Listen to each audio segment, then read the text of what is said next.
Assalamualaikum warahmatullahi wabarakatuh. Perkenalkan, nama saya Fitriani Asnairiyah dengan NIM E2010678 asal Universitas Juanda Bogor yang saat ini sedang mengikuti pertukaran mahasiswa di Universitas Surya Kencana Cianjur. Baik, di sini saya akan sedikit mereview kembali materi perkuliahan Hukum Pidana pertemuan ke-14 dan ke-15 pada 28 Desember 2021 oleh dosen pengampu yaitu Profesor Dr. Hajah Heni Nuraini SHMH dan Dr. Muhammad Rendi Adidayandi SHMH. Baik, pada bab 4 telah dibahas mengenai pengulangan tindak pidana atau residif. Pengertian dari residif ini sendiri yaitu seseorang yang melakukan tindak pidana dan telah dijatuhi hukuman pidana dengan suatu putusan atau vonis dari hakim yang telah mempunyai kekuatan hukum tetap, kemudian melakukan lagi suatu tindak pidana. Jadi hampir sama dengan konkursus realis, yaitu melakukan lebih dari satu tindak pidana. Perbedaannya adalah dalam residif telah ada putusan atau vonis hakim yang mempunyai kekuatan hukum yang tetap yang berupa pemidanaan terhadap tindak pidana sebelumnya, sedangkan dalam konkursus belum ada putusan atau vonis dari hakim.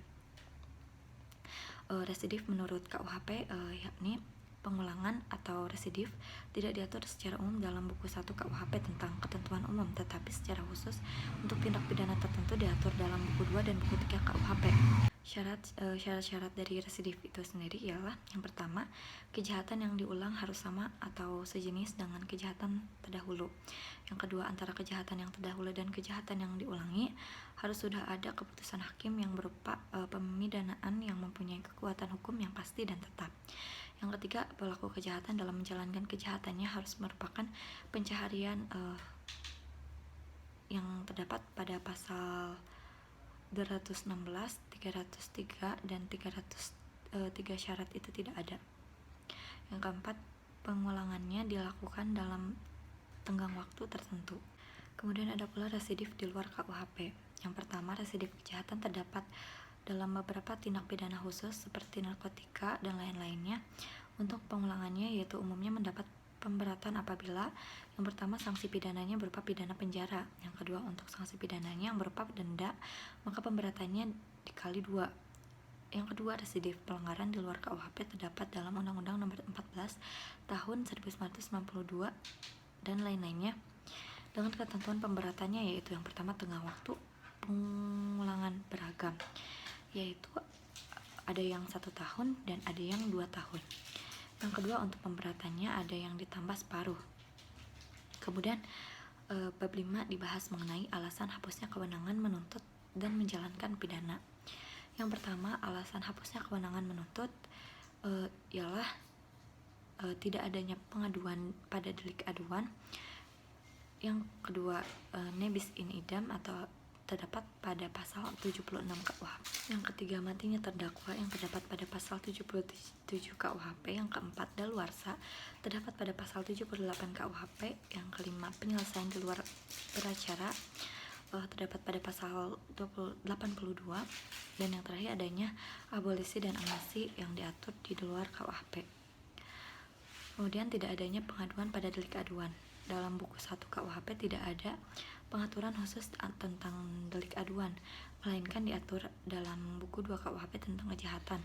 Sedangkan dalam buku 3 tidak dikenal adanya delik aduan. Ada pula macam-macam delik aduan. Yang pertama, delik aduan mutlak atau absolut, dan yang kedua, delik aduan relatif.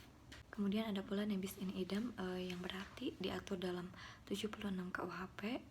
Istilah ini yang berarti tidak atau jangan 2 kali yang sama.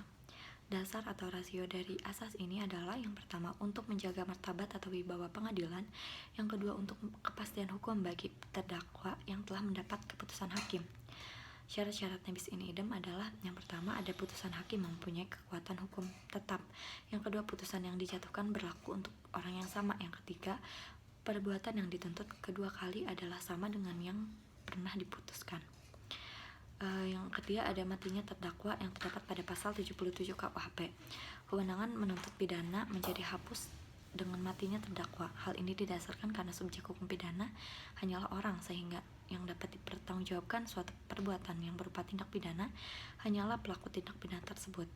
Dan yang keempat, ada daluarsa atau fair jarring, yang terdapat pada pasal 78 KUHP. Alasan berlakunya daluarsa adalah karena sangat mempengaruhi daya berlakunya penuntutan. Jadi maksud dari daluarsa atau tengah waktu ini adalah untuk memberikan kepastian dan ketertiban hukum terutama untuk penuntut umum dan terdakwa, terlebih untuk terdakwa. Kemudian yang kelima ada penyelesaian di luar beracara. Hal ini berlaku untuk perkara pelanggaran saja, yaitu yang pertama terhadap perkara-perkara pelanggaran yang diancam denda saja, yang kedua maksimum denda harus dibayar, yang ketiga diperlukan kuasa dari pejabat yang ditunjuk undang-undang. Kemudian yang keenam ada abolisi dan amnesti. Abolisi ialah meniadakan wewenang dari jaksa untuk menuntut kehukuman, sedangkan amnesti wewenang yang lebih luas, yaitu meniadakan wewenang untuk menuntut dan menjalankan eksekusi, baik sebelum ataupun sesudah eksekusi. Sekian review materi hukum pidana yang dapat saya sampaikan. Mohon maaf bila ada kesalahan kata. Wabillahi taufiq wal hidayah. Wassalamualaikum warahmatullahi wabarakatuh.